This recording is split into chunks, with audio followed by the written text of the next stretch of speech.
ating formal na aralin, tayo muna ay may isang aktibidad. At ito'y tatawagin natin, ano ang ambag mo? Okay, class, may niyanda akong isang larawan. Ano ang napapansin nyo dito sa pisara? Ilog po. Tama. Isipin niyo na lamang, class, na ang ilog na yan ay ilog ng sinaunang panahon o panahon ng kabes ng Egypto. So tingin niyo, class, ano kaya ang mga naging ambag dito kung bakit naging matagumpay ang Egypto? Yes, Cheska.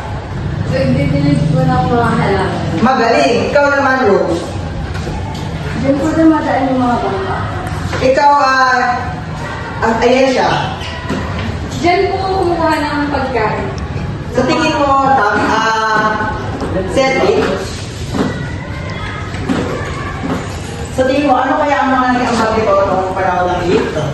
Ng ilog? Pagdali ko na doon sa tubig at pagkain. Magagaling. Ilan sa mga nabanggit nyo ay ang mismong dahilan kung bakit umunlad ang bansang Egypto. Noong unang panahon sa lugar ng Nile, tinawag nila na ang ilog ay bilang biyaya galing sa langit. Na kung saan, sa ilog na yan, nakakuha sila ng kanilang pagkain. Pangalawa, sa ilog na yan, nakakuha din sila ng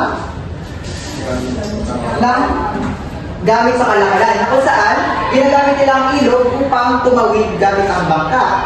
Pangatlo, dahilan din ang ilog upang makakuha sila ng patubig galing sa ilog. At panguli, na dahilan kung bakit sila umunlad ay kumukuha sila sa ilog ng pakibasa? Inuming tubig. Magagaling. Ilan sa mga yan ang dahilan kung bakit umunlad ang bansang Egypto. Na kung siya, basta naman ating tatalakayin ngayong araw na ito. At ito ay patungkol sa ang kabias ng Egypto sa Gate of the Nile. Maliwanag ba? Opo. Okay, basa ka ulit? Kabias ng Egypto. Gate of the Nile. Magaling. Ngayon, simulan na natin.